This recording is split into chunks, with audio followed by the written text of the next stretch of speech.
Cristiano, let me start just by asking you, why are you doing this interview with me? Because I think it's the time to say something, and because I like you. As simple as that. Well, don't say that in public. Well, I like you too, and I appreciate it, because I think that you've had to sustain a lot of criticism this year in particular, probably more than at any stage in your career. And I think it's time to set the record straight and to clear up a few things, not least, I suspect, for the fans of Manchester United. You must be wondering what the hell's been going on. Oh, as I say many times, the fans, I'm always gonna say good about them. They are the most important things in the football. You play for them. They're always in my side. I feel that every time when I walk in the streets, the fans coming to me, and they appreciate what I do for football. And for me, it's the most important in football. The fans, for me, is everything. I want to take you back to last summer. You're at Juventus, and there's massive speculation about where you're going to go. And the big rumour is that you're going to go to Manchester City. So first of all, how close was that to happening? Well, honestly, it was close. It was close. It's something that they spoke a lot, and Guardiola say 2 weeks ago, I guess, that they try hard to have me.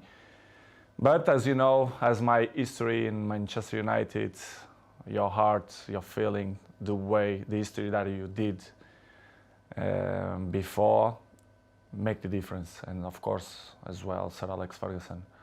So I was surprised in the same way, but it was conscious decision because the heart speaking loud in that moment. You were a Manchester United legend. So when you say your heart led you, it's because of that, the history you had with the club and the relationship you maintained with Sir Alex, with the fans. I think it was the key. It was the difference in that moment. But I cannot be loyal if I would say that Manchester City wasn't close. But I think I did conscious decision. I don't regret at some point. And as you mentioned before, Sir Alex Ferguson was the key. Did you speak to him before you Yes, came I back? did. Yes, I did. I spoke with him, and what did he say to you to try and persuade you? he said to me that it's impossible for you to come to Manchester City. And I say, okay, boss. So I took the decisions, and I repeat I was with conscience that it was a good decision.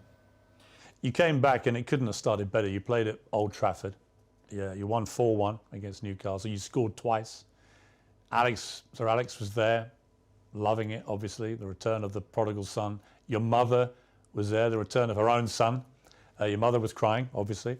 Obviously, yes.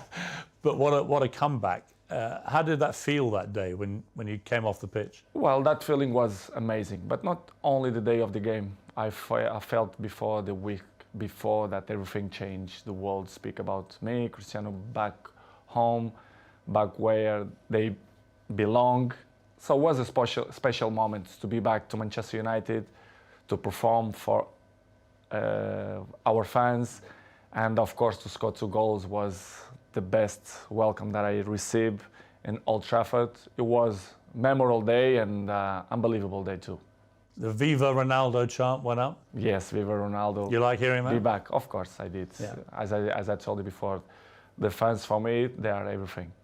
2 things happened, I think, within 24 hours of you re-signing for United. One, you broke the all-time record for shirt sales in 24 hours. You actually beat a guy called Messi at PSG. You must have been happy about that. Of course I do.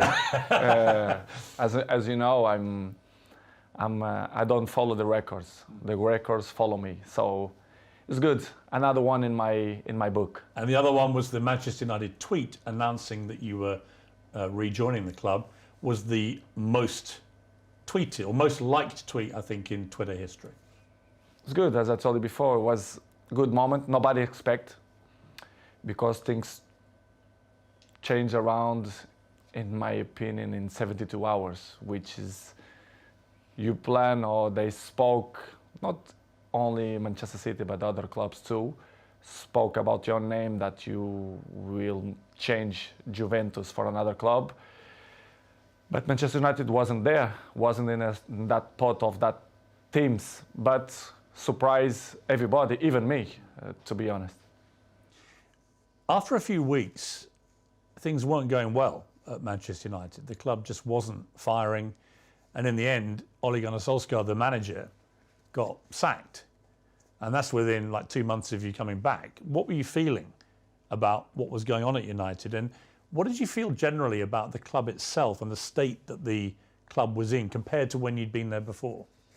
Piers, to be honest, when I signed for Manchester United, I thought everything was changed, because it's 13 years that I changed. I was in Real Madrid 9 years and 3 in Juventus. And when I arrived, I thought everything will be different, you know, the technology, the infrastructures and everything. But I was surprised in a bad way, let's say in that way, because I saw everything was the same. And Manchester, it wasn't in that moment that, as you mentioned, that Oli was sacked. Michael Carrick, he assumed the job for 2 games, Villarreal and Chelsea away, and everything was so fast, but surprised me a lot. Instability in the club, everything was kind of the same that I Hadn't moved on. No, they stop on a clock, in my opinion, which is something that surprised me. I didn't expect.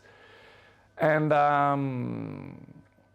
slowly they start to change. Even the windows, the new players, and was tough. Was tough for me, because I didn't expect that. And because when you were there before, if Manchester United wanted a player under Sir Alex Ferguson, they normally got their man. Right now, it's a very different environment. After many years of failure since Sir Alex retired, United weren't getting the top players anymore. So were you surprised by that dynamic changing as well? Because you would have been used before to them, if they wanted top players, they got them. I was surprised. I thought when I signed, that they signed in that year Sancho and Varane plus me, that things will be in the way that Manchester should be. As you mentioned, well, Sir Alex Ferguson left a big gap in the club. Not only Sir Alex Ferguson, but one person that I thought make the difference, David Gill, the president, a very, very good man. And the structure around Sir Alex Ferguson was very important too. I knew that Manchester United wasn't the same, but I don't see that it was so big gap, so big things that go through by the last 10 years. And it was the thing that surprised me more, to be honest. It was little things like even the swimming pool that the players use, the saunas, all these facilities. Nothing had changed since you'd left in 2009. Nothing changed. Surprisingly, not only the pool, the jacuzzi, even the gym. Even some points, the technology, the kitchen, the chefs, which is I appreciate, lovely persons. They stop in a time which it surprised me a lot. I thought I will see different things, as I mentioned before, technology, infrastructure. But unfortunately, we see many things that I'm used to see when I was 20, 21, 23. So surprised me a lot.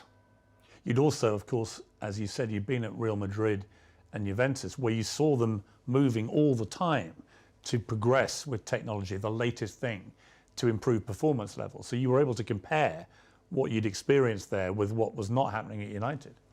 In United, the progress was zero, in my opinion.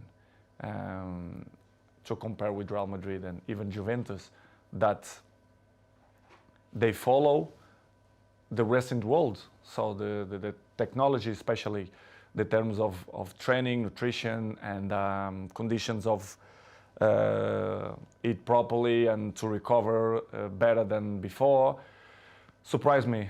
Manchester right now, to compare with that club, I think it's behind, in my opinion, which is something that surprised me.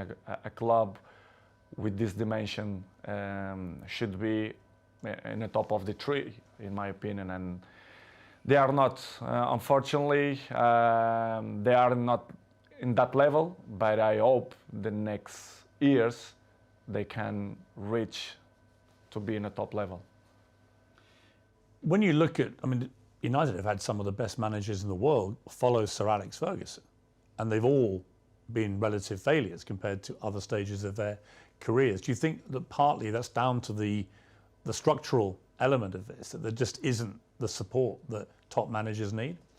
I don't know what's going on, but since the Sir Alex Ferguson left, I saw not evolution in the club. The progress was zero. For example, you have an interesting point that how the club as Manchester United, after Ole, they bring sport directive Ralph Rangnick, which is something that nobody understands. This guy is not even a coach.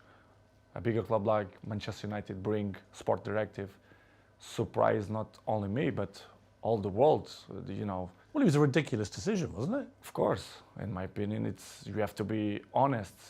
If you're not even a coach, how are you gonna be the boss of Manchester United? It's something that I should see that Manchester is not followed not the right way to reach successful like other teams, like for example Liverpool or Manchester City, Chelsea. They are one step behind or two because of this kind of mistakes. In my opinion, they should improve and change probably the staff or the people, the directives or presidents. I don't know who is the problem there, but did it show a lack of ambition to you when they replaced Ole Gunnar Solskjaer, who a lot of fans liked, but he obviously wasn't delivering the big titles that United wanted and were used to. But to appoint someone like Ralph Rangnick, I mean, I'd never heard of him. And I'm thinking if as you heard of him? No, of course not. You'd never heard of this guy? Nobody, and the people who I speak, nobody knew it. Who is him? And suddenly did you call him the boss? Of course, I respect. We have to call because he assumed the job.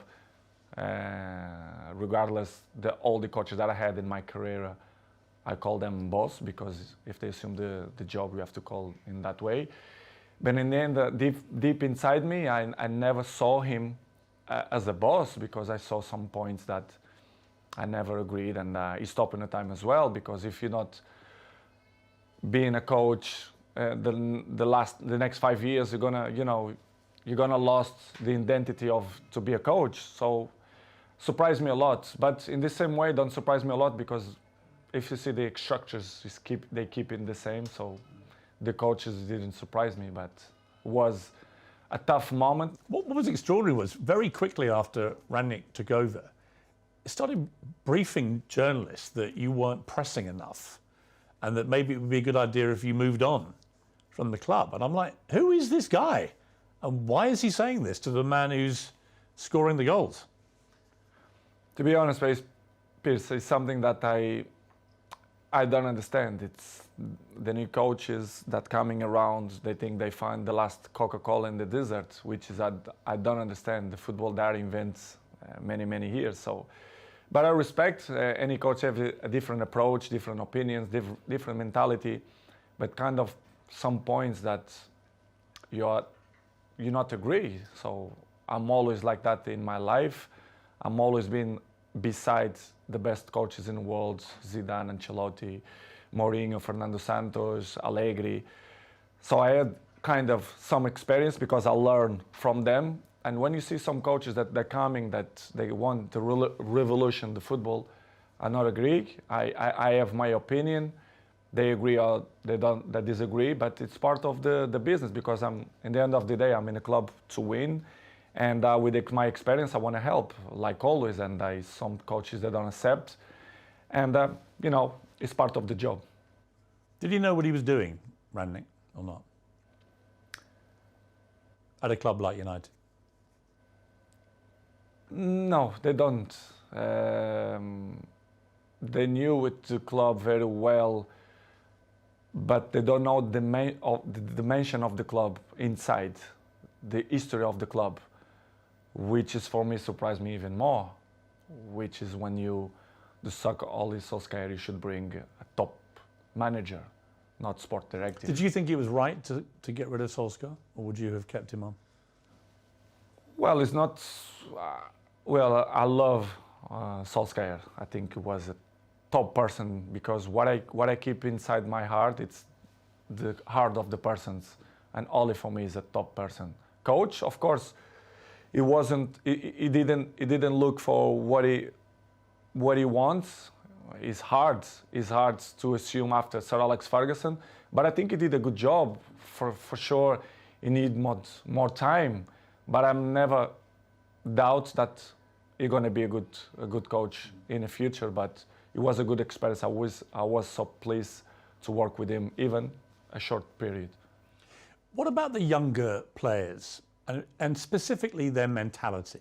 Because it seemed to me, just from what I was reading, that when you were originally at Manchester United as a young 18-year-old, that you had huge respect for the older players, the Keanes and these guys in the dressing room, and you would soak up their experience, their wisdom, and so on. Did you get that same respect, do you think, from the younger players? I don't mean that they don't respect the experienced players or the oldest players. I don't think that word is the best one, but they live in a different era. I can see my kid, they have 12 years old. The mentality, they are not the same. They are not suffer that. What's the difference? The anger. I think the anger. I think that they have the things more easily. Everything it's easily. They don't suffer. And I think they don't care. I don't mean only a few in Manchester United, but all the teams, all leagues in the world, the youngers, they are not the same of my generation. But we cannot blame them because it's part of the life, the new generation and the new technologies that avoid, they distract them for another thing. So, but they are not the same. They listen, but this is why we have 2 years. You listen from one side and they go away for another side. So don't surprise me, but in the same way, it's a little bit shame because if they have the best examples in front of your eyes and if they don't at least copy what you did for me, it's kind of weird because I remember when I was 18, 19, 20s, I'm always look to see the best players, Van Nistelrooy, Ferdinand, Roy Keane, and Giggs.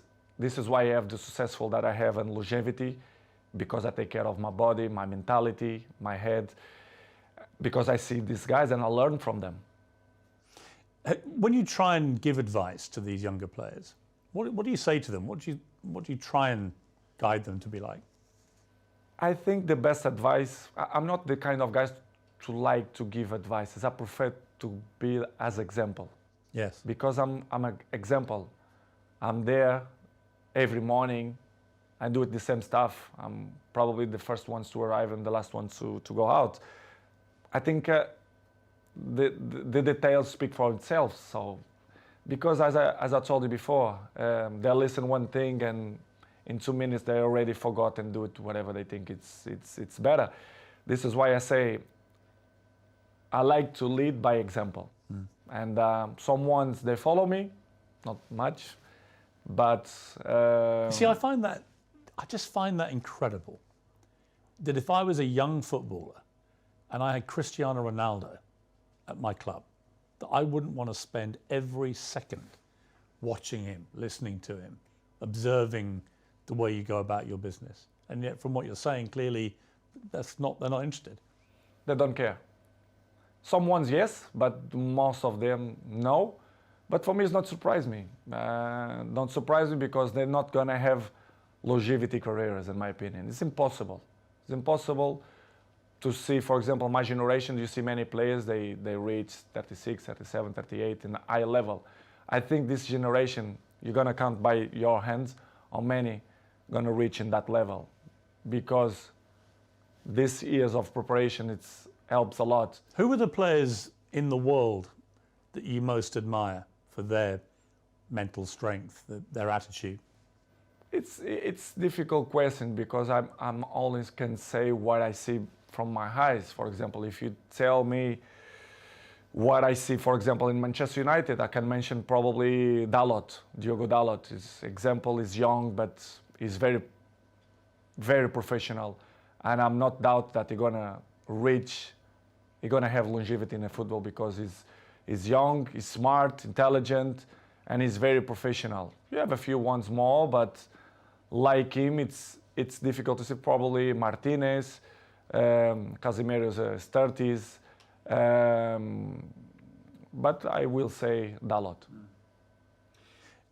So Rangnick's come then, it's your second manager, it's not working, the results aren't great. You're still scoring goals regularly for Manchester United. You're about the only one who is. But then you get hit by an awful episode in your life, probably the worst time of your life, where your partner, Georgina, she's pregnant with twins and is actually giving birth to these two babies, and your baby son doesn't survive. And I don't think I can imagine, I have 4 kids, you have a lot of children, you know, you can't imagine a worse thing to happen than to go a full term of a pregnancy, particularly for the poor mother in that case, but also for you. What was that like for you, that time in your life?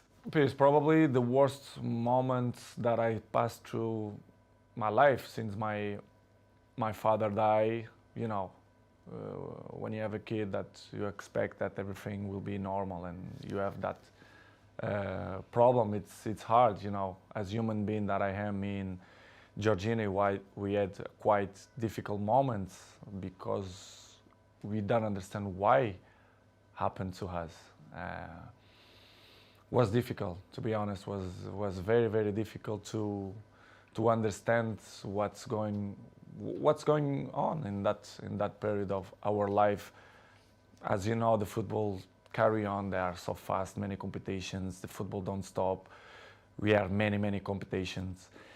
And pass through in that moment was probably the most difficult moment that I had in my life. Me and my family, especially Gio, that was tough. She said she was giving an interview about the new series of her TV show. And she said in an interview, a big piece of my heart shattered. And I asked myself how I could carry on. I had the answer nearer than I thought. I looked into the eyes of my children, and there I saw the only way of doing it, being all together. Yeah, I saw too. Yeah, this is why what we did. I grew up my family, especially Gio, and we had the difficult moments, but we said, listen, we have more kids. We have one that born, Bella, that we have to be happy too. I mean, such a difficult situation again, where you're mourning the terrible loss of your little baby boy, but also celebrating the birth of your beautiful daughter. I try to explain sometimes to my family and even my close friends. They say, I never felt to be happy and sad in the same moment. Yes. I never felt. It's hard to explain. So difficult. So difficult. You don't know if you cry or you don't know if you smile. Yes. Because it's something that you don't know how to react. You don't know what to do, to be honest. And of course, I remember very well that I look like, I don't know the word that to define what I felt in that moment, but it's crazy feelings, it's crazy emotional. But as I told you before, I have to hold that we had at least Bella, yes, which is the most important. One die and one survive, but it's difficult to explain. How did you explain it all to your other children? They must have been so confused about. In the beginning, Gio arriving home and the kids start to say, "Where's another baby? Where's another baby?" Of course, Cristiano, I had conversation with him in the day because he's 12 years old. He knows, he understands everything. And I had a nice conversation with him. We cried together in his bedroom, and he explained, and it's kind of, he didn't understand. He understand, but in the same way, he was a little bit confused. The other ones in the beginning, in the table, the kids start to say, "Mom, where is the other baby?" Blah blah blah. And Gio, in the beginning, they start to say, because she had a little bit belly because they had two. It's hard process. And after 1 week, I say, let's be frontal, let's be honest with the kids. Let's say that Angel, which is the name, they go to the heaven. It's better to say in that way. Yes. And we start to use in that way. And the kids always understand when we had shots in the table, and they say, "Daddy, I did this for Angel," and they point out for the sky, which is I say, and I like it the most because it's part of the lives, and I'm not gonna lie to my kids to say the truth, which was a difficult process. But in the same way, I become more father, more friendly of them. They become more close to his daddy, especially me with Georgine as well. Yeah, I was going to ask you that, because these things, they can make or break relationships, because the grief can be so intense. It can drive couples apart, or it can bring them closer. In my case, it was better in that way. I become more friendly of Gio. I was of course friend, but I see more lovely for her and for my kids, and I start to see the life with a different perspective. You understand, which is coming the point of, if you're gonna ask me for sure, the pre-season moments. Yes. For example, why I didn't go to the pre-season. Yes, I'm going to come to that. Yeah. But it was just to finish in that chapter was the most difficult moment. The last since my dad died, it was this moment that I passed through the last 6 months. Do you feel your son is with you in spirit? Do you feel For that? sure, for sure. His ashes is with me, like my daddy. They are here in Really? my house. Yes, yes. It's something that I want to hold for the rest of my life. I'm not throw to the ocean or to the sea. I keep with me. They are next to my daddy. I don't know if you check. I have a small church down, and I. Oh, you do? Yes, I do. Like a little chapel? Yes, Huh. chapel, and I keep my daddy and my son. Do you talk to them? Yes, I do. I talk with them every time, and that they are in my side. They are, they help me to be a better man, to be a better person, to be a better father, and it's something that I'm really, really proud that the message that they send me, especially my son. Amazing. You had an extraordinary reaction from football fans, obviously from Manchester United, but I think you must have been just so surprised by the outpouring of not just support, but Liverpool fans sang on the 7th minute of their next game, "You'll never walk alone." The Kop, the great infamous enemy of Manchester United. What did you feel when you heard that? I never ever expect that. Never. I had the opportunity now to say, all English community, thank you a lot for that kind of that they had with me, not only Liverpool, but all England. I I was at Arsenal when you played, and on the 7th minute, the whole crowd I were received applauding you. a letter from the Queen family as well. Really? Yes, I do. Which is From the Queen herself? Or? yeah, family. Yeah. And surprised me a lot. Offering their condolences. Yes. Wow. Unbelievable. This is why I say I respect a lot the English community, English people, because they've been very kind with me, and in that difficult moment of my life was spectacular. The way they treat me and my family in that difficult moments. I should say straight to the crowd and thank you to the all English community that helped me in that moment. When the Queen sadly died in September, you posted a very nice tribute to her was part of the reason because of what they had Of course. been like with you. Of course, they've been so kind of with me, and this is why I did what I did. But it was unbelievable moment. I'm never ever gonna forget that moment. You have a little girl, Bella. She's 6 months old now. Must be a great joy amid all that terrible sadness. Unbelievable. It was another member in the family. They are the shine of the house, and we are so proud. Me, Georgina, and all my kids. They are very, very proud for them. They are spectacular. A beautiful girl, and we are so happy. We are so happy. We are happy fathers. You're going to have more? I'm not thinking now to thinking more kids. I think we done, but we never know. The future only God knows.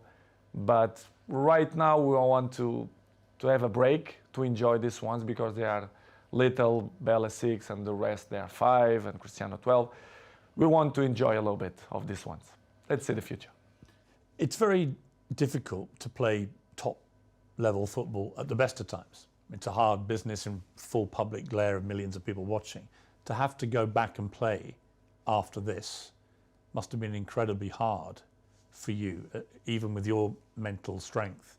How did you find that? Difficult, very difficult to play after that. But as I always have good support from my family, and Georgina told me, go to play, go enjoy, to do what you like to do. We're gonna help for you to forget a little bit the situation. It was difficult, but in the same point, I think helps for you to, to don't thinking much about that. Even to training was good, but as you know, the football going so fast, and trainings, games, even the national team, the things going so fast, you don't even have a time to settle and say what's going on, because the things going so fast. But was good. Georgina helped me a lot to give me that possibility to say, listen. She's a very strong woman. Yes, she did. Georgina. Yes. I mean, really strong. Yes. Just to be your partner is probably not an easy time a lot of the time, with all the attention all the time. But to go through what she's gone through and still get up and be there. We help each other. But she struggled when she was young, which is she look at life with a different eyes. Even she's young, but she suffer. She born in Argentina. She have his issues with his family as well. She live alone. She have interesting life and histories as well. And she helped me a lot. She's very mature for his age. We help each other. Sometimes when I'm a little bit down, she push me up, and I do it to the other side. So we are a nice couple. We help each other. So I'm really pleased that she's on my side. Any movement on the wedding bells, Cristiano? I'm not thinking now about that, but I can see in the future. I think she deserves, but it's something that not coming now in my plans, but in the future, yes, I want. 4 days after this terrible time in your life, United get a new manager, Erik ten Hag. Did you know much about him? A little bit through Ajax, the job that he did for Ajax. You end the season with 24 goals for Manchester United, including 18 in the Premier League, 6 in the Champions League. You were second in the Golden Boot for the English football. I mean, by any normal yardstick, that's an incredible performance. And yet you were still getting criticised. It was almost like, well, it's got to be your fault, even though you scored all the goals. Were you as bemused as I was that you were becoming the focal point for the criticism? I think it's easy to point out when you want to cover other things, to point out Cristiano Ronaldo. It's easy. Everyone know that press, they wanna put me in the first page because they know they will sell more. The interesting will be different, and I'm used to live like that because I was 37. I know and I learn many things. When you are in the down of the wave, when you are in the top of the wave, you don't realize and you don't see things that you don't see before, which is I appreciate to have bad moments to see which people is in your side, who criticize you more, because they're looking for that. They don't like to see successful people. The people only try to bring negativism. And I felt the last 4 or 5 months that not only for me, but even for my family as well, for Georgina, especially around the world, the press criticize me even more. Sometimes I don't understand why. Even Portuguese press that they criticize me a lot. I don't understand, but I still believe that the jealousy is part of that.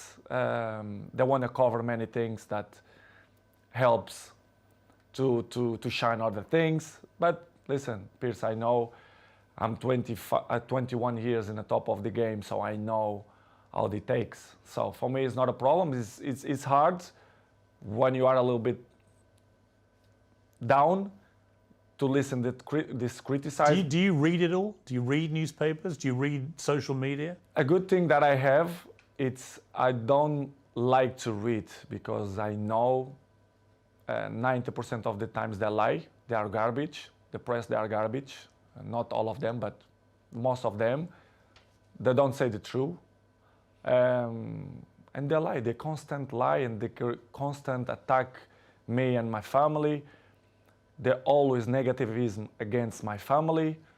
Why I'm gonna read? Because I know they try to make me feel bad, me and my family, which is something hard to deal. But in the end of the day, I understand. But it's really, really hard. The problem you have is you're too famous. You are the most followed human being on Instagram that you have. I just checked, 495 million followers. I have just under 2 million on Instagram, 8 million on Twitter. So I'm catching you on Twitter slowly, but 400. You're nearly at 500 million followers on Instagram. I mean, that's insane.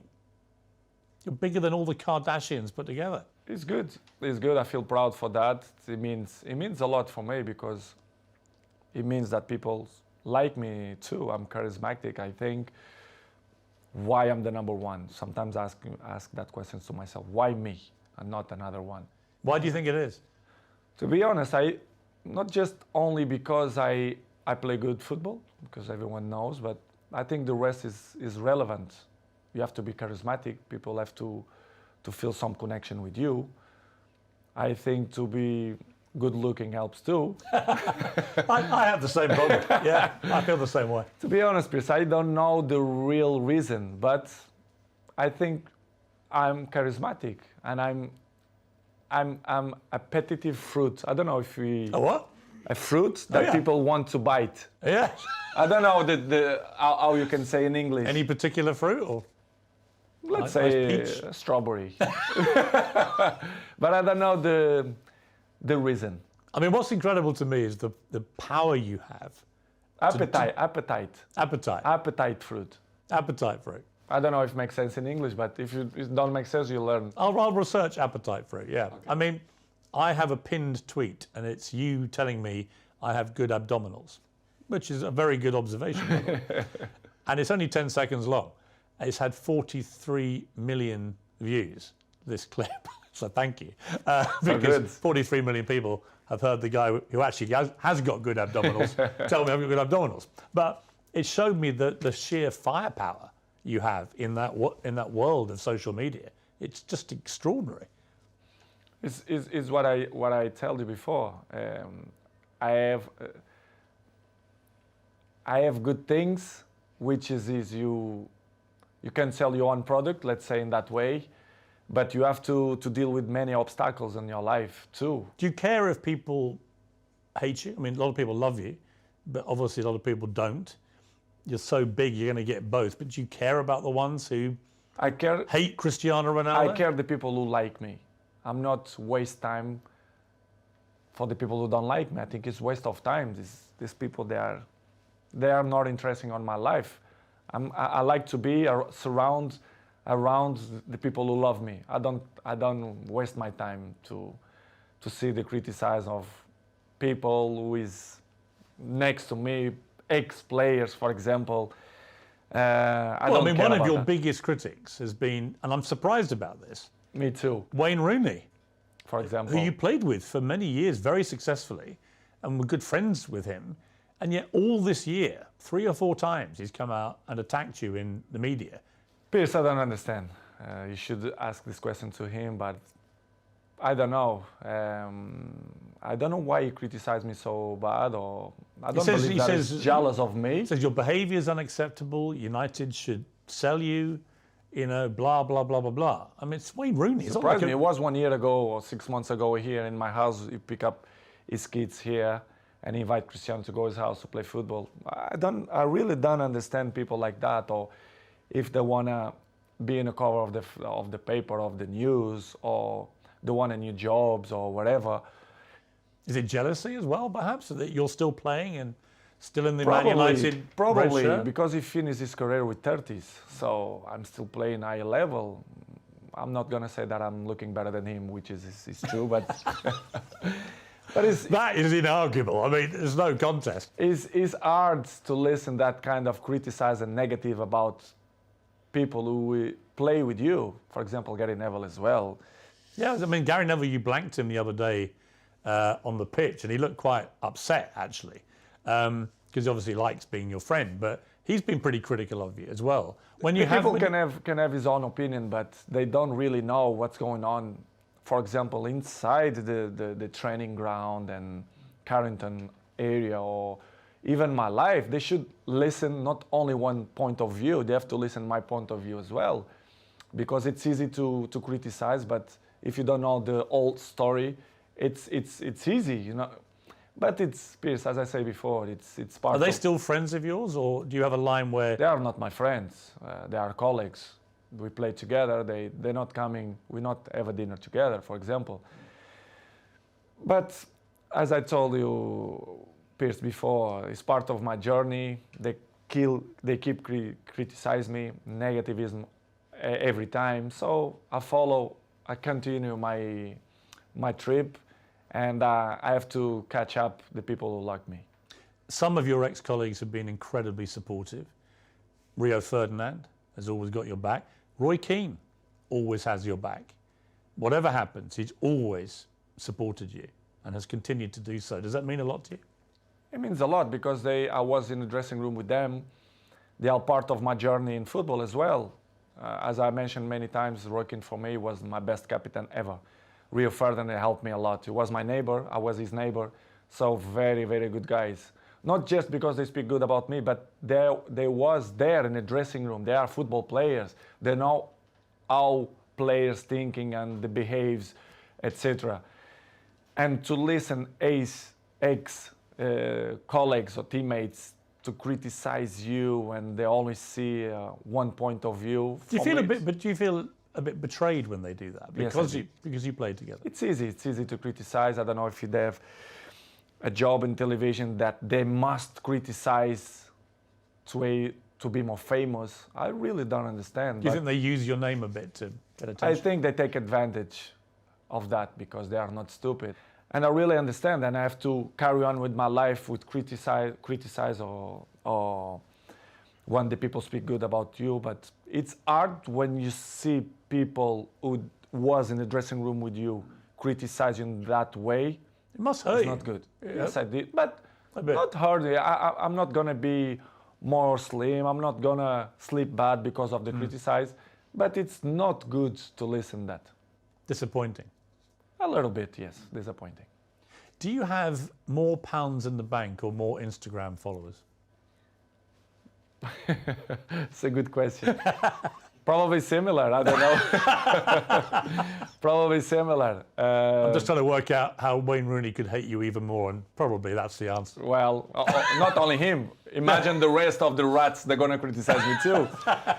But it's good. It's good to be still number one. If you see something that make me happy too. If you see Forbes magazine every year, I'm in the top of the list. So it's not by coincidence too. But knowing you, it's not the money so much. It's just you want to be at the top, right? I mean, that's what I think what drives you. Someone said to me, what drives Cristiano Ronaldo?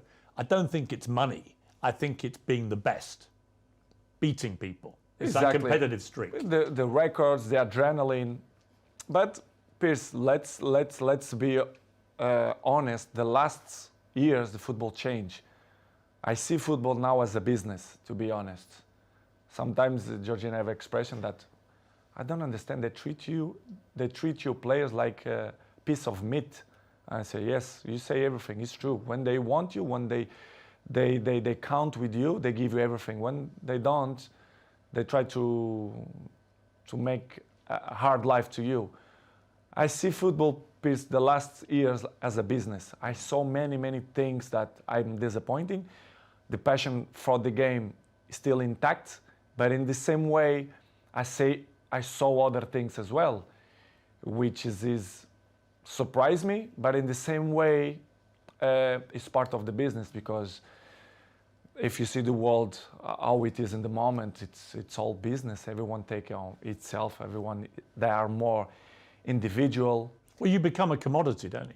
Where if you can sell record number of shirts in 24 hours, great, right? But if suddenly the team isn't performing well and they need someone to blame, it looks to me like at Manchester United, the default position is it's got to be Cristiano's fault. Exactly, it's always my fault. The problem is always me. I look like I'm the black sheep, right, which is I don't like. If you do it good, or if you do bad, they're always gonna find some criticize. Even in the national team, the last 3 months, as I told you before, the criticism was so bad. I mean, not only in football way, but professional and family way as well, which surprised me a lot. Looked like I was a bad guy, which is not true. People have to listen from my mouth the facts as well. This is why I give this interview, because I think it's the right time to speak out of my mind, which is what they say the last 4 or 5 months is completely garbage.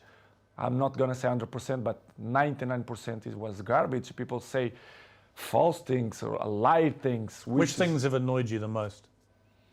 Family issues. Well, I want to talk about one in particular on that, which is when you were late back for the pre-season training.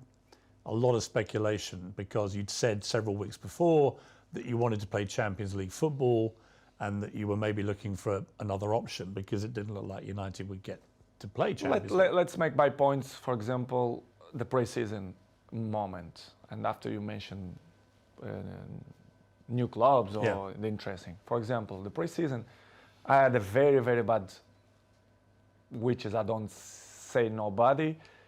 The people who surround me, they saw, friends and even my mom.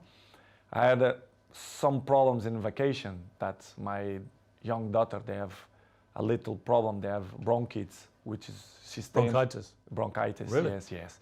Your little baby? Yes. I was in Mallorca in holidays and she stayed 1 week in hospital, which was, you don't enjoy a lot the vacation. And after what had happened, so worried. Exactly. And the people make up histories that they say that I don't want to go travel. Piers, people have to understand that I'm a human being. I'm always going to be in my side of my family. I'm not negotiate nothing behind that. You understand? And I even have the letters from the hospital, the feedback of the health of Bella, which is I'm not showing nobody. Nobody asked me. I keep for me. People forget that I'm human being, that I passed through a difficult moments.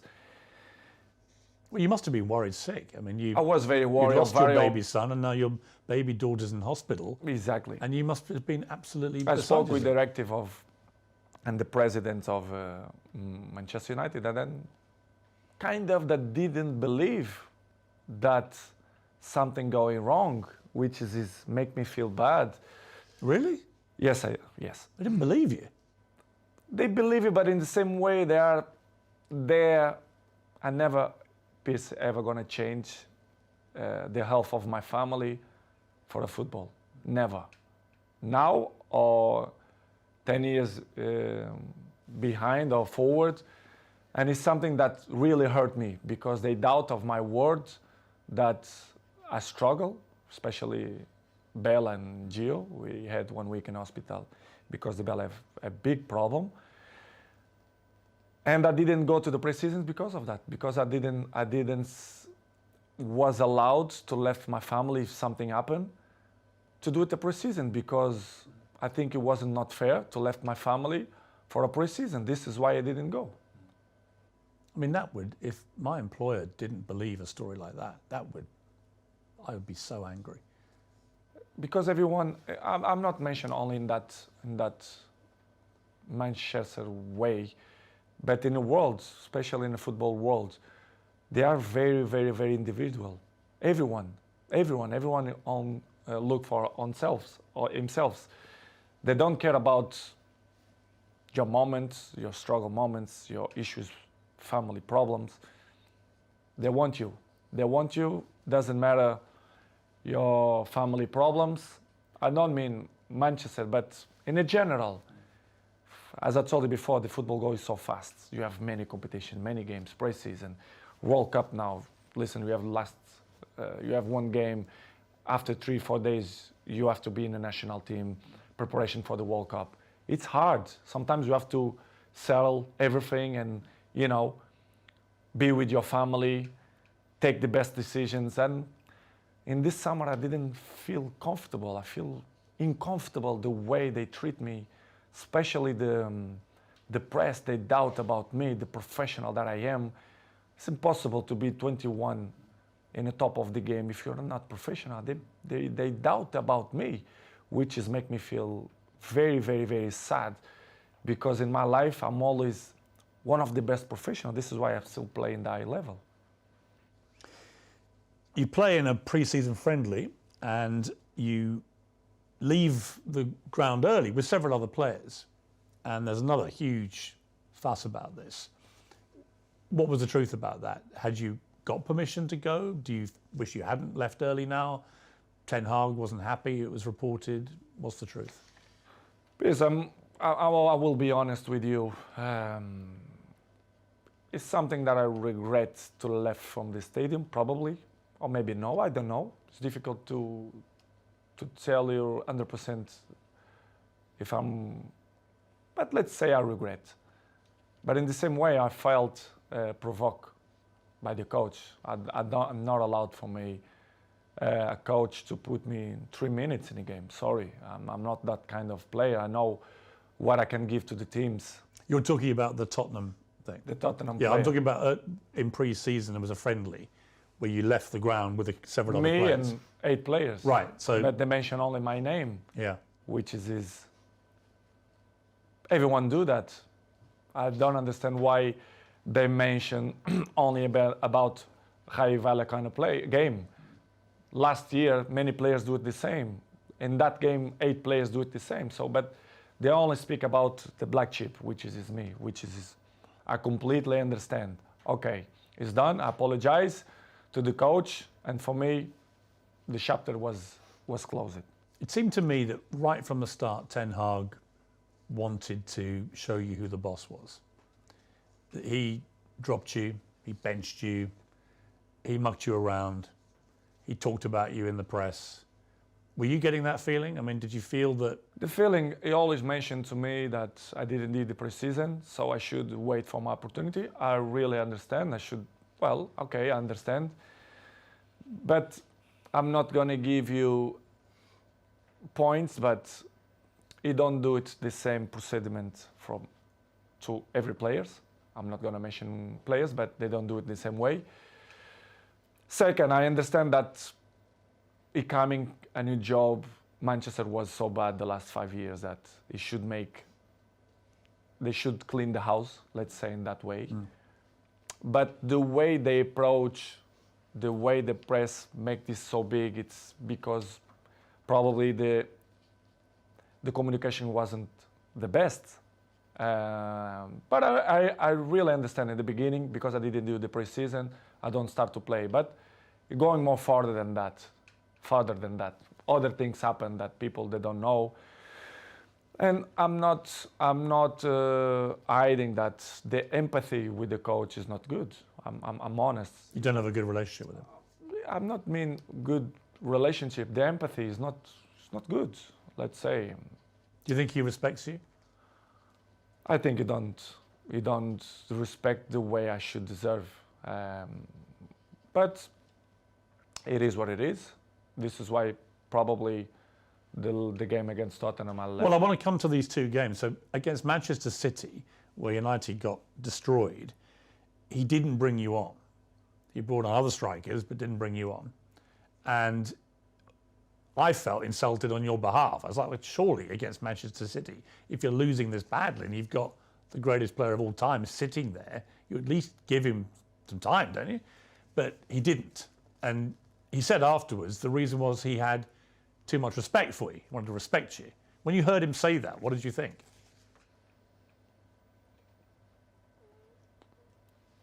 Excuses. I say as excuses. I say many things that I don't wanna criticize him. He can have different opinion than me, that they choose the players that I think is better for the team. I respect that. But the excuses all the time, the excuses have short legs. You cannot excuse all the time, which is things that don't make sense. Okay, you don't put me against Manchester City because of respect of your career, and you want to put me 3 minutes against Tottenham. Well, that's the thing. So then you then play Tottenham. Don't make sense. And then he wants to bring you on with 3 minutes to go, which is the complete opposite to what he said the situation was with City. I think he did purpose, because, for example, in the national team, the other clubs, if the coach wants to put me 5 minutes, if someone injured or if they really need me, I will help. But in that way, I felt provoked, not only because of that game, but before some. He was deliberately provoking you. Well, everyone know that. Disrespecting you, you think? Exactly. This is why I say I don't have respect for him, because he don't show me respect for me. This is why we are in that situation. I have to be honest that the things don't going well because of that, because the empathy don't exist, and he keep saying things for the press, but the press say what they think it's good to protect probably him and Manchester United. But as I know, I understand many things, that he signed 3 years contract with Manchester United. Probably I'm not going to be too much long in Manchester United, apart when I'm finished my contract. I really understand, but I like guys that they don't lie, they speak honest, they be frontal, and I'm not negotiate my morals. My morals always will be intact. And what's going in my things the last 2 months was not respect in many ways, which is it. I can regret, for example, against Tottenham, to left the stadium before the finish. Well, there's a video clip which appears to show Ten Hag telling you to get ready to come on, and you gesticulate back to him, "I'm not going to do that." And as a result, you get suspended for the next couple of games, and he goes public and says it's because you refused to come on.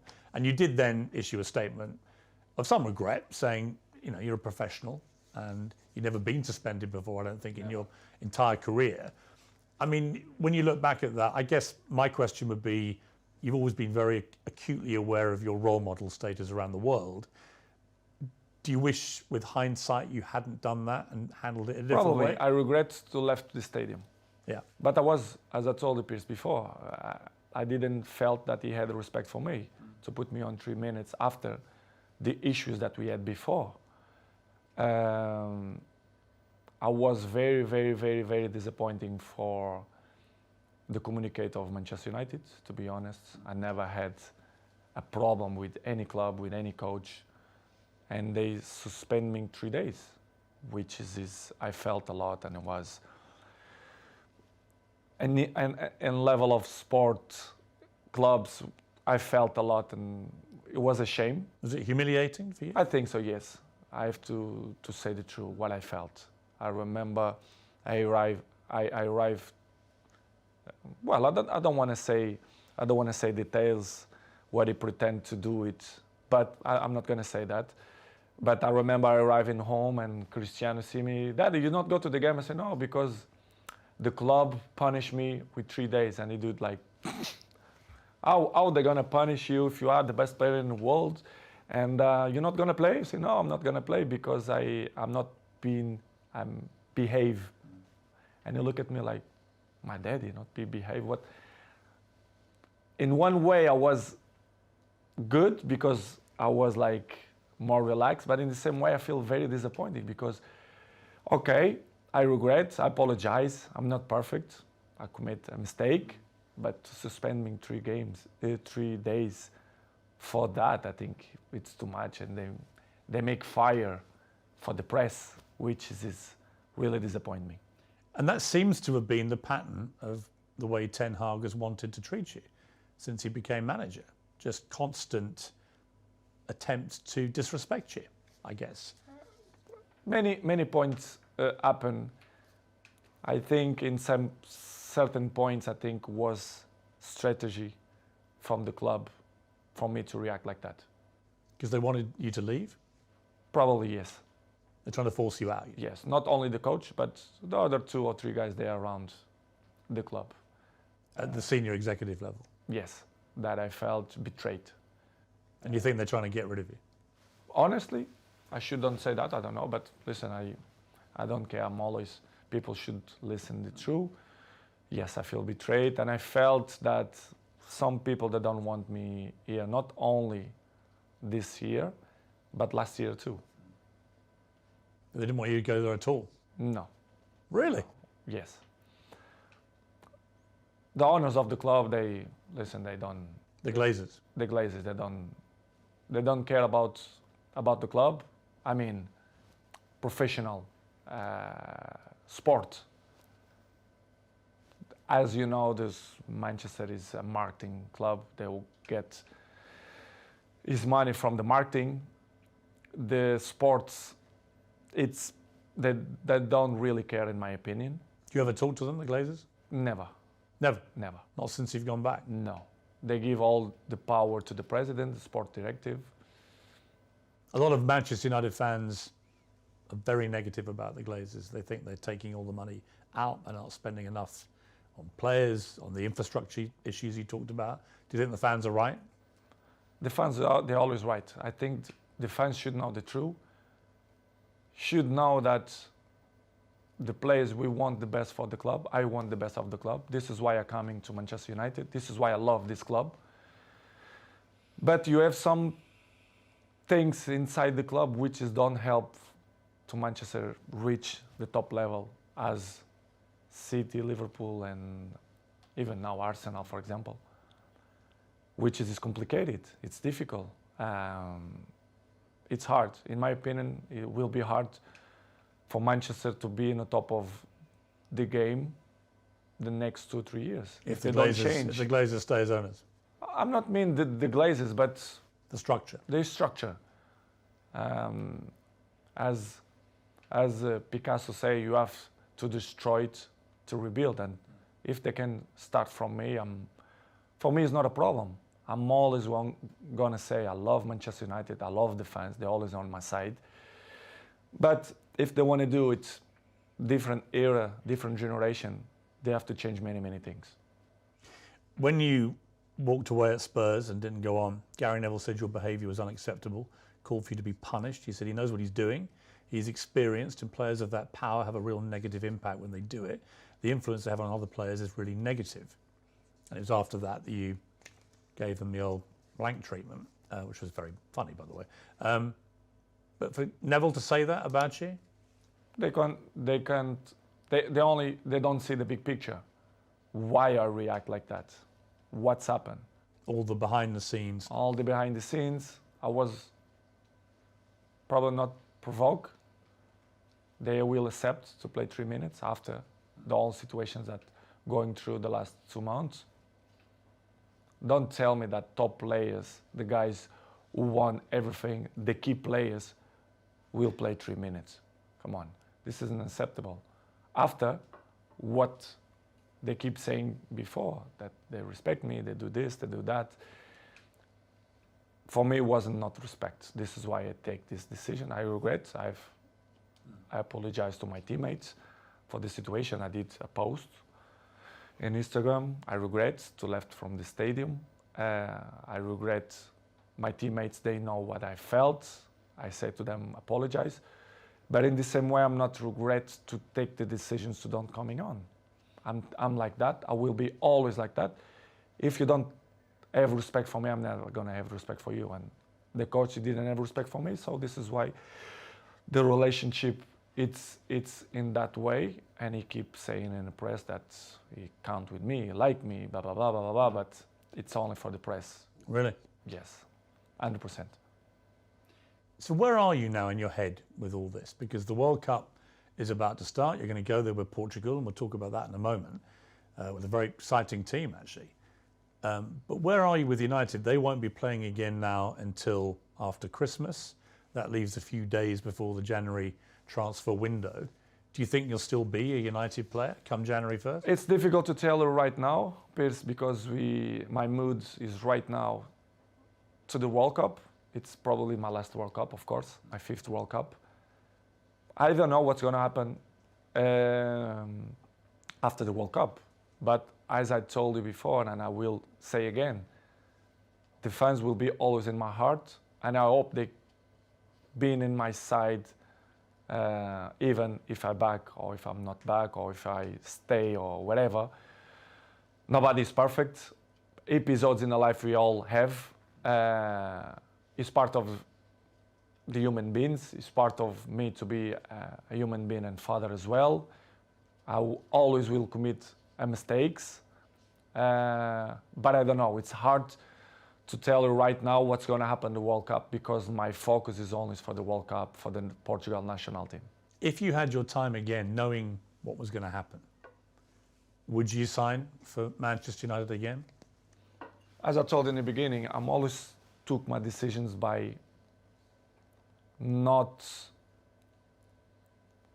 emotional moments, but maybe this decision I took by emotional. I'm not regret because I took with 100% conscience, but it was more emotional than rational. Don't know if it makes sense. But it was good. It was good because I was happy when they left me be happy. So I tried to give my advices, my experience to help Manchester United to be where they deserve to be. I don't pretend to be more smart than the other ones. Nobody is smarter than me, but I'm not smarter than nobody. When I arrive in Manchester United, I always be available to help the team to do the good things, to put in the right spots, to compete with the best teams. But it's hard when they cut your legs and they don't like you to shine, and they don't listen to your advices. I think I have a word to advise to the club because the trophies that I won, individual and collective, I think I can help a lot. But when the infrastructure is not good. What's amazing is you ended last season with hat-tricks. You're scoring hat-tricks for fun, one against Tottenham. You know, you were playing great football, but you were starting most games. And now this season, you've barely started any games. Something happened. You know, I'd imagine you're a bit like a racehorse, right? If you don't start. I didn't do the pre-season. Right, right. Is the excuse. Right, which is I ridiculous. did the pre-season, so. Do you think if you'd been able to just do what you did last season, you just carried on scoring? For sure.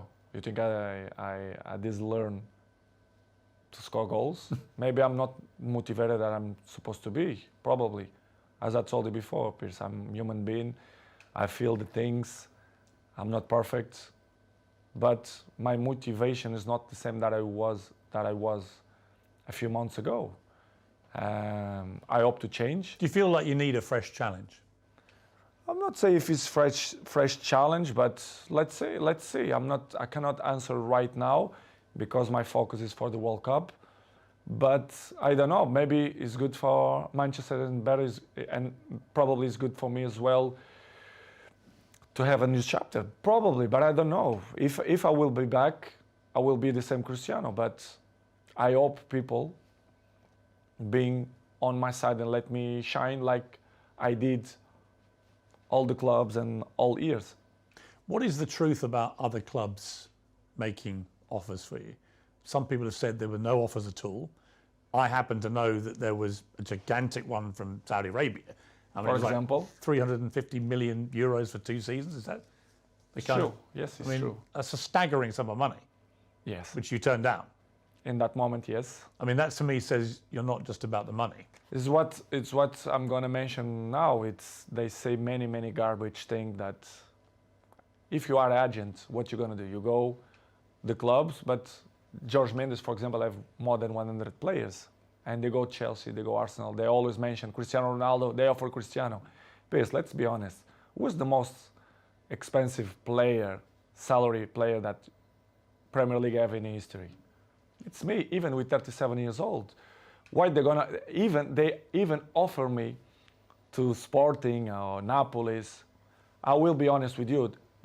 I didn't have many clubs, but I have many offers of the other clubs. Right. Which is I didn't change because I didn't plan to do it, but I have. But what the press keeping say and the garbage press say that nobody want me, which is completely wrong. And I was happy here, to be honest. I was motivated to do it, a great season here.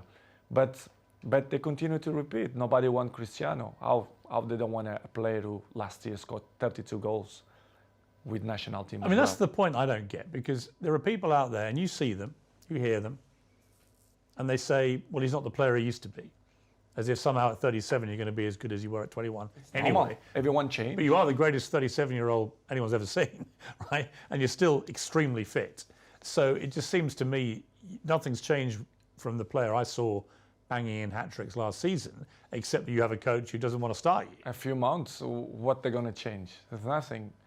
Do you feel like you can still be a top player? But for me, it's stupid question when the people say, they are not the same. Nobody is the same. Day by day, we're getting old. Every one of us. You understand? It's normal. You have to adapt. And I think nobody in this game have this brain that adapts with his age. I'm not want to be cocky to say that I'm the same that when I was 20. Of course, no. But I'm adapt and I be smart to know my strength, what I'm good to do. And I'm still playing the high level and I score goals and I will continue to score goals if my mind is clear and happy, and if the people surround me that help me to be a successful player, especially the coach, the president, directives. But when you feel that the energy don't go surround you, it's difficult you to be yourself, which has happened. This is what's happened with me.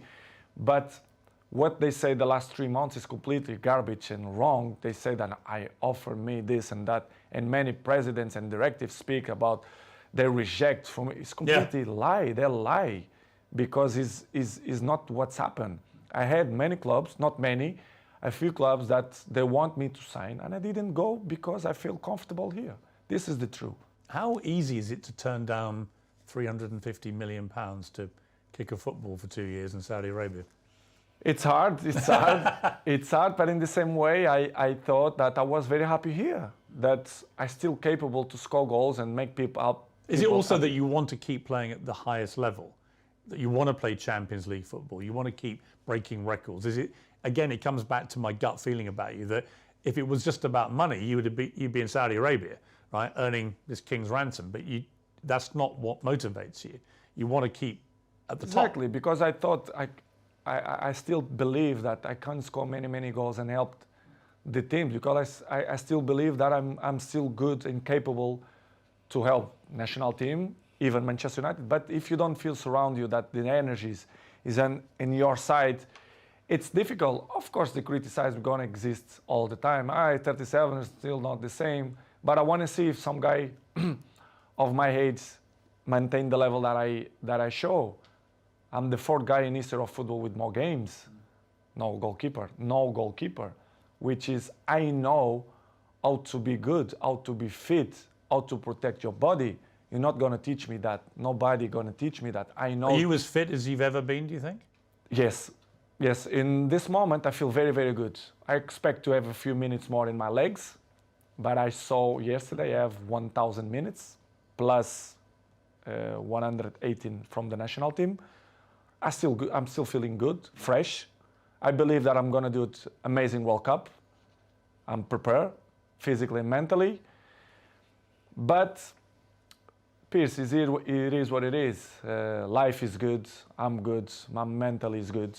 I'm happy to do this interview with you. I know they're going to generate many polemic. Of course. But Cristiano. But they would polemic. anyway, right? I mean, they've all had their say, and now you're entitled to have your say.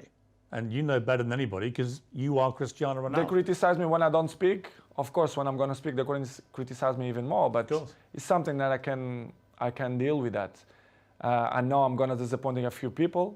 Maybe I'm going to make happy a few people, but it is what it is. The life it's completely difficult. We have obstacles in our lives, and I will keep running to fight against the people who don't believe me, and the life is a challenge, and I want the people that they are wrong when they say that if you do leave United, and I accept that this is not a done decision either way, but if you do, and it seems to me like it's more likely than not as we sit here, what would your message be to Manchester United fans who've had to read all this stuff all year and probably have a very mixed idea about where the truth lies? What would you say to them if you do end up leaving? It's hard for me to say that I will not be back to Manchester United, but regardless, as you say, it's let's see what's going to happen. But as I told you before, the fans for me always will be in my side, will be always in my heart. I see during the days when I go to the street, the love, the passion the people have for me, the respect. I hope that they never forget the things that I will continue to do it, not only in the past, but in the present too. Manchester will be always in my side. The fans will be always in my side. Doesn't matter what's going to happen. And I appreciate the love that they send for me all the time. Even when I'm done play, even when they criticize me, they always will be in my heart. So thank you to all the supports. I hope to see you soon. And they always will be in my heart. And what about Sir Alex, the man who persuaded you to come back again? Really, like a father figure to you, really, in many ways, like another father to you. What's his take on everything that's been happening? What's his opinion of all this? I don't speak with him like 1 month ago, but it's always on my side. He always understands me. He knows better than nobody that the club is not on the path that deserve to be. He knows. Everyone knows. The people who don't see that is because they don't want to see. They are blamed. The fans, they are always the answer and the passion for the game. Manchester belongs to the fans, but they should know the truth. The infrastructure, they are not good. They should change. If not, Manchester not going to be where they used to be when Sir Alex Ferguson, David Gill was. And I hope to be part, if they count with me, to help the club to be successful. If not, the life will continue. I will continue to my journey. I will continue to make fans happy and score goals and do it, tricks and everything. And it's good. It's part of my journey. I want to just talk to you briefly about the World Cup. Your 5th World Cup. I mean, you say it's your last, but I mean, you'd only be 41 at the next one. Could we have a 6th World Cup potentially? Will be tough. Will be tough. So this may be the last one. Probably, yes. You've got an exciting team full of experience and young players, Portugal. Are you optimistic about your chances? I'm very optimistic. We have a fantastic coach. We have a good generation of football players. I'm looking forward that we're going to do an amazing World Cup. I hope the Portuguese belong in our side. We need them. We need them. The fans. The fans. We have a little bit debate in Portugal from some issues that they should pick more other players, that it's normal. A little bit negativism, to be honest, from the press, from some people, maybe ex-players as well, but I believe that we're going to do it a good World Cup. Would that be for you the pinnacle of your career, to win a World Cup with Portugal? Piers, I dreamed one time about that. Holding the World Cup? Yes. It's going to be tough, extremely difficult, but everything is possible. But Of course, we're going to compete. It's hard to beat. Who are the Portugal. biggest rivals, do you think? We are not the favorites. Who We are never you- favorites. No, of course, but who do you were favourites when you won the Euros, Exactly, right? exactly. Who do you think are the ones to really watch? Who are the best squads out there? Probably France. I will put Spain, Argentina, Germany, Brazil? Brazil, of course. They look good to me. They look good. But after coming the Portugal. So everything is possible. What about, you haven't mentioned, England as well. yeah, of course, England. do you think England have a chance? Have a chance beside Portugal, in my opinion. But let's see. Will be different. Will be in a winter. Is it weird playing at winter? Do you care? Do you care? I don't really care, to be honest. A part of the issues that the country, wherever they try to speak now that it wasn't not good option to do it there, but they should do that before. We should focus only in football, the competition, to people to enjoy. Do you think all the politics and the morality debates and stuff, should that all be left aside now? 100%. Focus on the Of game? course. I feel that. Of course, they should do that. That debate should be had before you award the countries. Exactly. They should concentrate it in all competition, all the national teams, the people to be welcome in Qatar, and I see a good tournament. To be honest, I think Qatar they are prepared. They are prepared for that, and will be weird to play in the beginning of the season. Yes, but in the same way, a challenge. I think it's. To be honest, it's good. I feel good. I feel with good energy. So what about this idea? You get to the final, Portugal v Argentina. You score 2, Messi scores 2. The last minute, 94th minute, you score a third for your hat-trick and you win the World Cup. Is that, be honest, It's too good. Come is on. that the dream? It's too good. I didn't expect that. Too good dream. But if it happened, Come on. that's the He dream. can score another player. I don't care. If the Portugal be in a final and score, even the goalkeeper, I will be the most happy man in the world. But if this happens, come on. I will say I will finish football if this happens. That's it, you retire, right? Yeah, I retired. 100%. 100%. I mean, it may well be Messi's last World Cup. He's never won it either. I mean, you're linked forever, the pair of you. To me, the greatest there's ever been. You're number 1 for me. Thank you. He's number 2. You're number 1 to you. He's number 2. But it's an amazing relationship you have, even though you're not, I know, great friends or anything, but you're always respectful when you see each other. Very. All the time. But what do you think of him, Messi, now? As you both head to maybe your last World Cup. As a football player, Yeah, and as a person. amazing. Player is magic, top. As a person, we share the stage 16 years. Imagine, 16 years we At the highest level. we share. So I have great relationship with him. I'm not friend of him in terms of, when I mean friend is the guy who is with you in your house, who speak on the phone. No, but he's like a teammate. He's a guy that I really respect the way he always speak about me.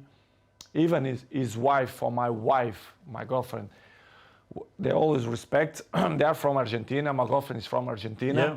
So good. What I'm gonna say about Messi? Great things. He's a good guy. You do everything for football. The best player you've ever seen? Excluding yourself? Probably yes. Him, Zidane, probably. Yes. That I fight with him. Yes. Have you ever had dinner together? Never. Would you like to? Why not? One day to sit down Yes. Listen. I love. and... Can I come? I love, of course. I love to meet people. I love people. You know, I love to share things, ideas, learn things, ideas, new histories, new brains. Why not? I will do it for sure. I will do it. That would be... That In a would few be, years, Yeah. at the bat, as Maradona and Pelé did. Yes. No problem. Come on, I'm a good person. I know I have a good heart. I don't like to to criticize people. It's not the way I took my life. Everything is positive. And if there's like a weird sequence of events and Mbappe goes to Real Madrid and PSG ring you up and go, we've had a great idea. We want to put Messi and Ronaldo up front. Everything it's possible in football. So, And that would be incredible. why not? I don't know. As I told you before, They'd sell some shirts. for sure, they will sell a lot of shirts. But as I told you Piers, before, the life is good, and my focus right now is to do it amazing World Cup. Are Arsenal going to win the Premier League? I hope so. You do? Manchester first, if not, Arsenal is some team that I like to see to play. Did you rate the team at the moment? Yes, I do. I like the team. I like the coach. I think they do it a good team. And if Manchester United don't win the Premier League, I will be happy if Arsenal do. What would you like your legacy to be, Cristiano? I mean, well, let me ask you first. Do you have any plans to retire? I mean, how long do you think you can keep playing football? I want to play 2 years more. 2 years more? 2-3 years more maximum. I want to play when I finish with 40. I think we'll be...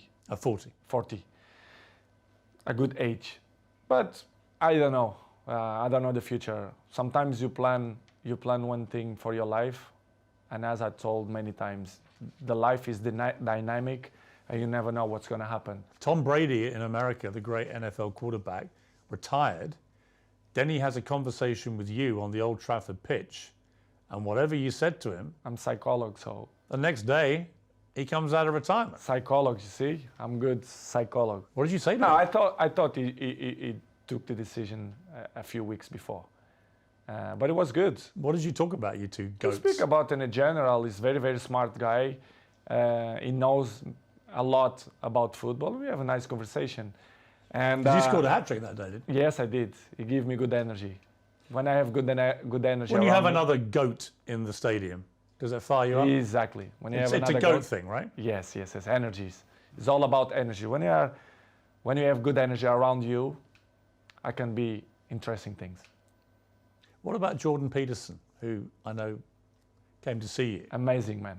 Yeah, because I've interviewed him a few times, and he was fascinated to meet you and to talk to you, both about private things, about what had happened to your family this year, but also about professionally you and your situation. I'm a huge fan of him. I read his book, 12 Rules, and I felt that he's really, really interesting guy, and I love to meet smart people. When I spoke with him, it was to meet him as a fan, because I knew that he do speeches around Europe, especially in England, UK, and we have a nice chat. He coming to my house and we speak. He give me good advices, and fantastic man. And I learn a lot, some advices that he give me, not only What for this moment. was the best advice he gave you? We had a nice strategic conversation, not only for the moment of my life. I mean, not only for football, because my life is not resumed only for football. I'm a businessman. I have, and many important things on my life. And when you are surrounded with these people, with you as well, people that make your life more interesting, they reach something in your daily life, I appreciate, because it's that kind of people that thinking outside the box, which is I appreciate. And we had a nice conversation, strategic conversation, not only for the moment, but for the future as well. He gave him some points that I never expect, but the beginning was to meet him, a good person, an intelligent person, and was fantastic. And we keep in touch. I speak with him. It's good. You're going to do Cristiano Ronaldo's 12 rules to life? Why not? For the future, Maybe probably. 20. You got more rules. Exactly. For the future, probably. I wanna educate it. I want to educate it, not only my family, but my fans. As you know, I have millions of fans. Yeah. Probably for the future, I want to do it some book, but not the type of book. I've got a good idea for you on that. I told you. It's a good one. But to help people how to maintain longevity. And also, I think in your case, how to survive life, right? There's a lot of people out there who are struggling to just deal with life. And the one thing you do better than anybody I've seen in sport is resilience, mental strength, right? That's what it's really I think about. it's the most important thing. And I can see me in the future. Of course, I want to improve my English. It's very good. It's much better even than last time I interviewed. Yeah, but I have to improve. I have to do more interviews. I have to improve. I know, and I want to improve, and I see myself to do it when I'm retired, to speak for millions of people, advices, Yeah. how to be a professional player, how to maintain your longevity, how I'm not a psychologist, but I passed through many things, and I can You know, above all, how to win. how to win, which is the most important. And I think That's what it's all about. I have experience to inspire people for that. I think I'm a role model, and I can help many people in that way if they want my help. They want to listen to it, right? For sure, especially the young people. I want to be with the young people, to speak with them, not only for them, but for the fathers as well, to put them in a right spot. Cristiano, what a pleasure. Thank you very much indeed. Thank you very much, Piers. It was Great a pleasure interview. for me too. Thank you. Thank you very much.